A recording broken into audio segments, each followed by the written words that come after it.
Hello everybody, I am dat1niceguy and I'm going to be showcasing Castlevania Rondo Blood for the TurboGrafx 16 or PC Engine as you wish to call it. So I'm actually going to be running a certain character you get to unlock named Maria Renard. She's the secondary character you get to play as. She's a lot more fun to play as rather than Richter Belmont in my honest opinion. So I'm going to start off right now. As you can see, this game starts off with some amazing anime cutscenes, but we'll have to skip that for now. Alright, let's start some runs. I'm gonna go to my only save file here, titled anime, cause why not? There's Maria right there. And we're gonna go ahead and start the run right here, stage 1. The time starts when I say 3, 2, 1, go, when we take control of Maria. So we're gonna start very soon in 3, 2, 1, now. So Castlevania Rondo Blood came out in 1993 for the TurboGrafx 16 or PC Engine. It was also re-released for the Nintendo Wii VC, as well as the PlayStation Portable and the PlayStation 4. I'm playing this on the TurboGrafx 16 right now, so the original version. And as you can see right here, Maria rolls, and she's also very quick compared to Richter Belmont, who is of course the main character you play as. So the thing about this game is that it's not as linear as the previous TV games prior to Symphony of the Night. This game has multiple paths that you can actually take, so right now I'm taking a different route, where you can actually go to the other stages. It's a lot quicker this way. Now we're about to encounter the first boss of stage 1, a Hydra that spawns randomly. Okay, that's 1 hit. 2 hits.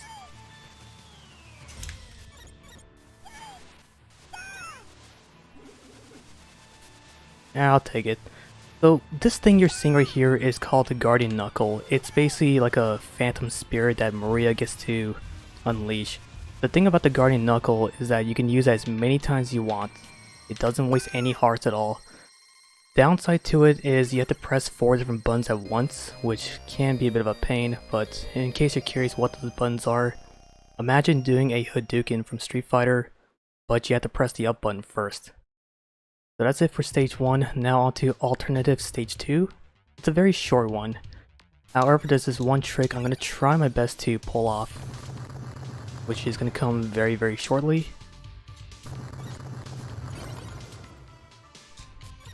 So just kill these skeletons here, keep going forward, and here we go.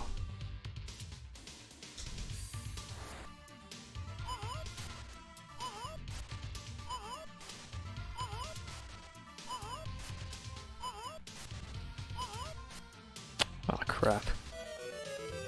Well, I messed up over there. I basically tried to do a little skip over there, where basically you have to glitch your way to transition to the next screen.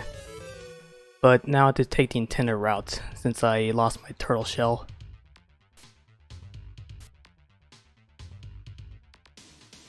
So this is the intended route you have to do. You have to basically go on this boat and let this ferryman take you over. That trick I tried to pull over there, it has a 4-frame window, but also it does waste your hearts, but it only stays around 10 seconds. So this is the intended route. You just have to land on this boat and let the ferryman take you, kill a bunch of fishmen, and then let it take you over to stage 3.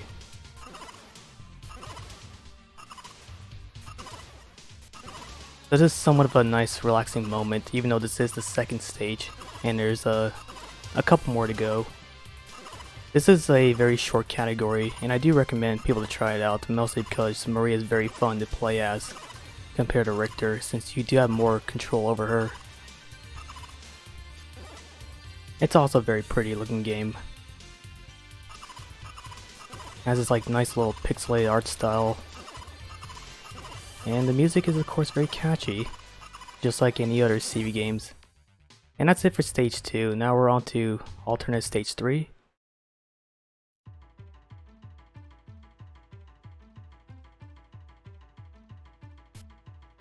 So welcome to alternate stage 3, where you're gonna have to encounter a miniature boss over here.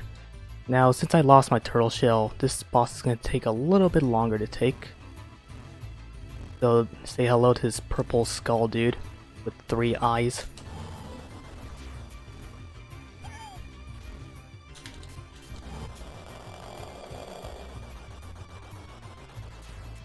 And let's move on.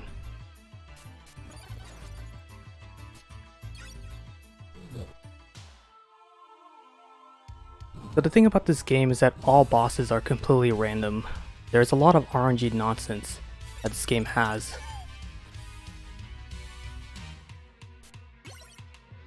Like that guy over there, his movements can be different, but I tried to manipulate him in a way to use my birds to phase right through him.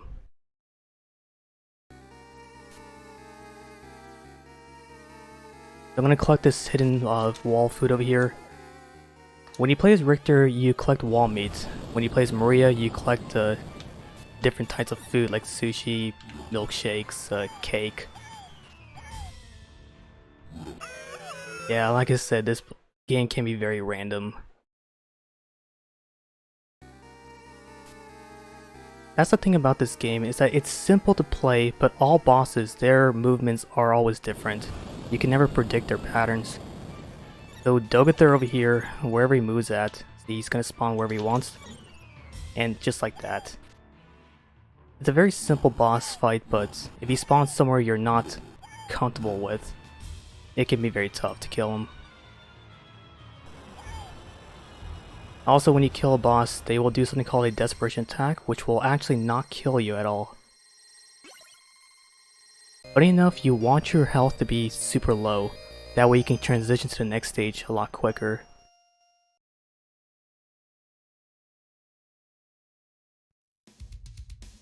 And now we're on to alternate stage 4.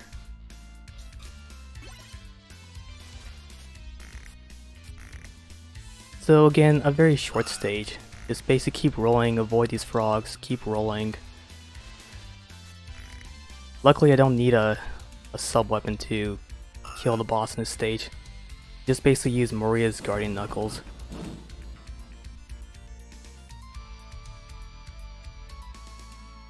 So here comes the RNG bridge here. So these frogs will always stay in the same place, however these skeletons will spawn wherever they feel like. And so far only 2 appeared, that's kinda rare.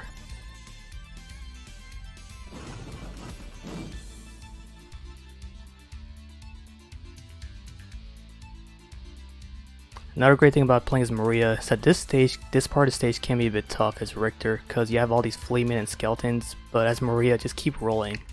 That's all you gotta do.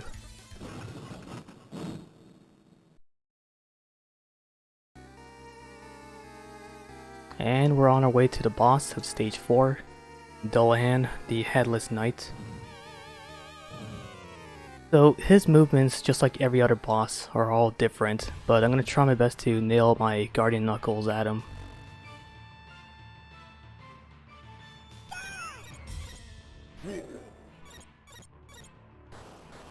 Watch out for his sword, because the hitbox of it is ridiculously huge. Eh, he's almost dead. And he's dead, and we have just about enough hearts to sing a song.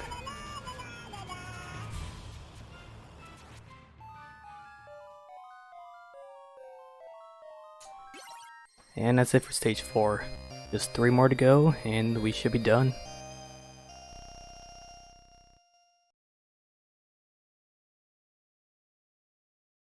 Now comes stage 5, the death stage, which the hardest part about the stage is Death himself, who is of course the boss. Because if you played any other Castlevania games, you know that Death usually throws sights at you. His sights are all random in this game.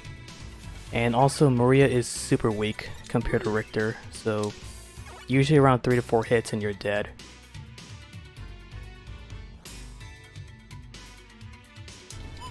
I'm gonna use my bird to kill that sword enemy over there. And my Guardian Knuckles to kill these skeletons. You have to kill them in order to progress. And now comes another miniature boss, a giant painting that will suck you up if you touch it, but I killed it, so we don't have to worry about it anymore. And we have about 2 more screens left of the stage.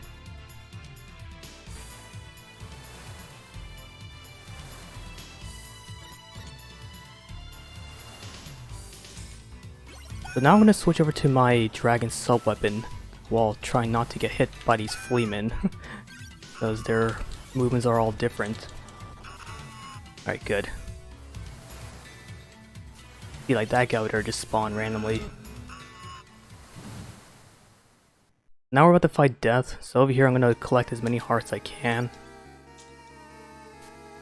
And I mean the big hearts because the dragon sub-weapon I have, despite the fact that it's covering my heart counter, it takes away 5 hearts. And I think I have more than enough. But still, this boss fight can be very scary.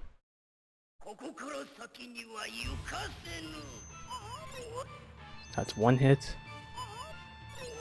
You want to hit Death's face. You want to hit Death right in the face with the dragon's talons in order to get a critical hit.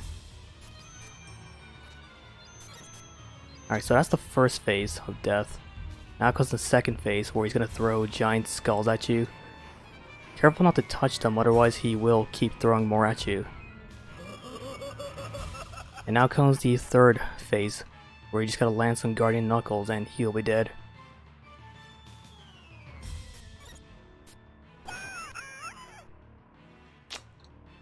Yikes.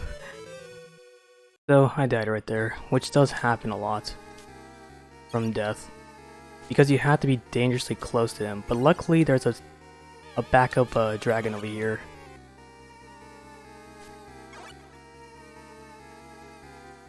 As I said, Death is one of the hardest bosses in this entire game.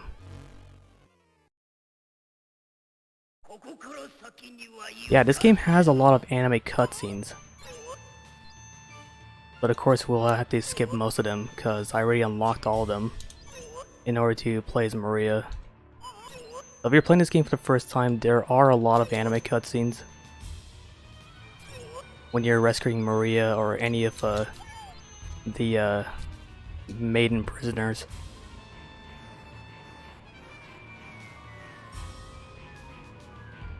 So here we go again. Doing a little bit of practice here.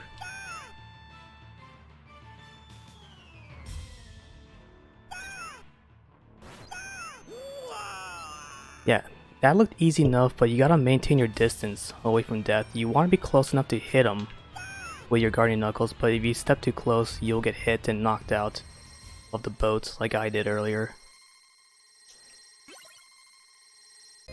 Now we're on our way to the second last stage, which is the boss rush. Can't be a Castlevania game without a boss rush stage.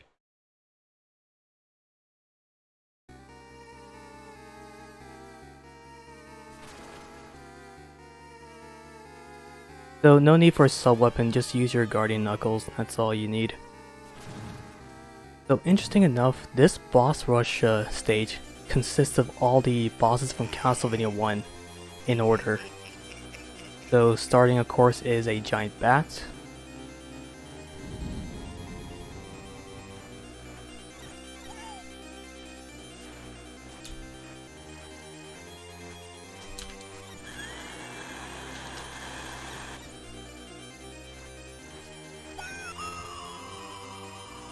A little bit sloppy there, but the bat's movement is always different. You cannot predict their patterns. Next up is the mummy here.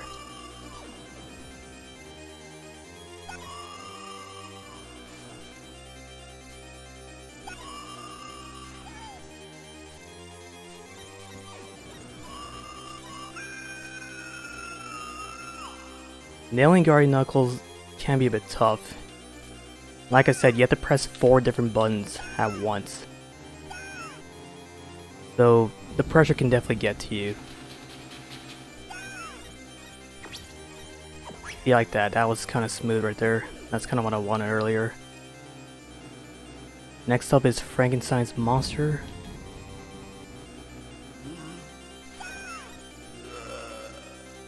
Yeah, you can kind of see why Guardian Knuckle is very OP in this game. And now comes the final boss for this boss rush. This is Shaft, the guy who resurrected Dracula. I don't know why he's named Shaft. But anyway, here we go.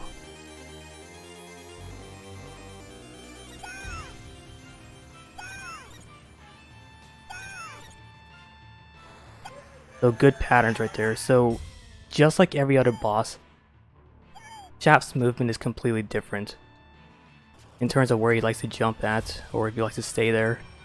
But luckily we got a good pattern there.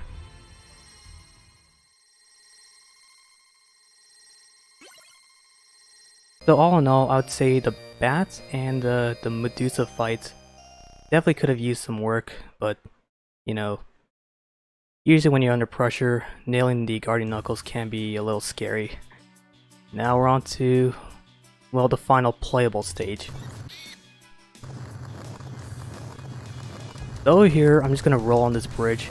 The bats that you see here can randomly appear or not appear. So only one appeared, but the second one didn't, okay?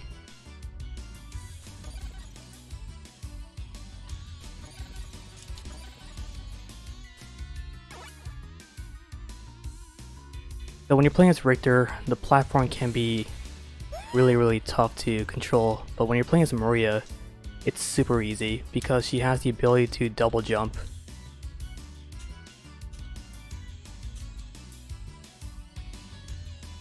When you're playing as Richter, you cannot do any of those tricks, so you have to do it the intended way, which is very tough and scary.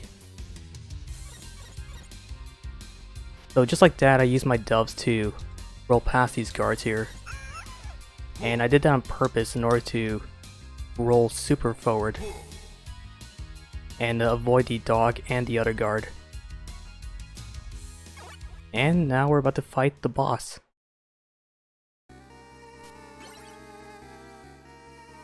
So you fight Shaft once again. He becomes a ghost, which the game does not ever explain why he's a ghost, but it is what it is.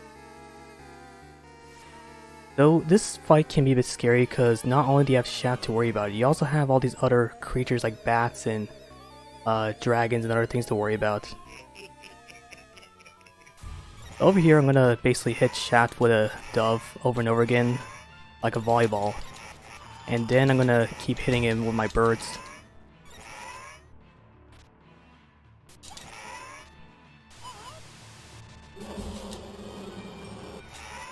Alright, he's dead.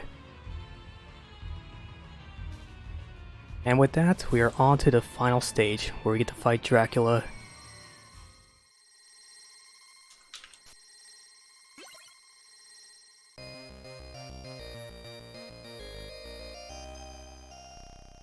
So again, this game is pretty tough. It's pretty easy to play, but again, the RNG in this game can be very annoying.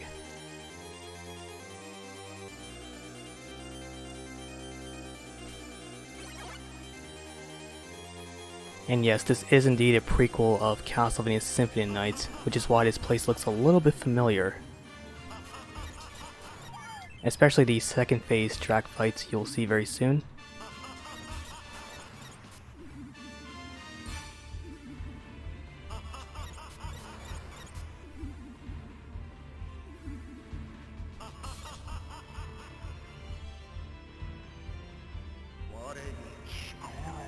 Now comes the second phase of Dracula. Just keep hitting him with your birds. Hope for some good RNG that he doesn't jump. And he's dead. Time's gonna be coming up very shortly once I grab the orb. Just keep hitting him multiple times. And time.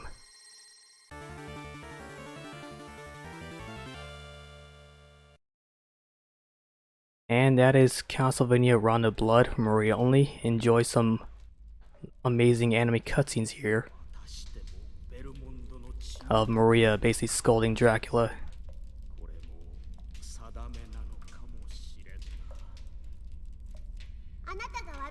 So yeah, this is a very fun game to play. It's very short to learn. But as I said, there's a lot of RNG nonsense and a couple tough things to worry about in the first 2 stages, but all in all, it's fairly fun to play. So I definitely recommend it if any of y'all are interested.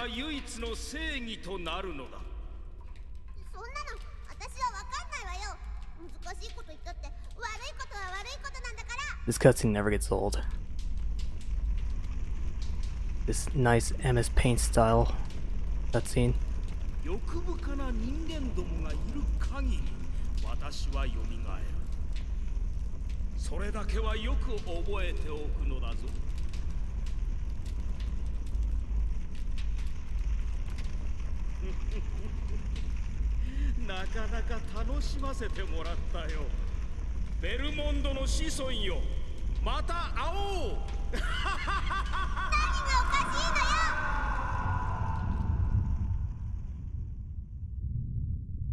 Thank you everybody for the GG's. Alright, now comes the part where they all escape, and then comes probably the best ending credits for any Castlevania game.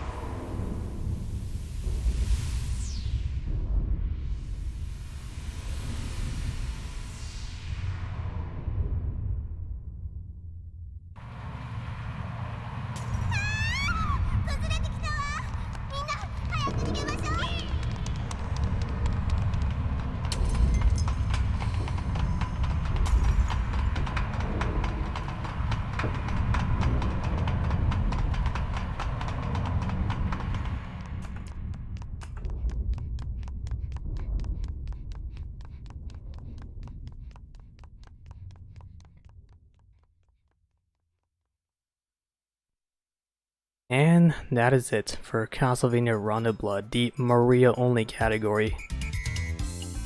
Now comes the catchiest ending song to any other game out there.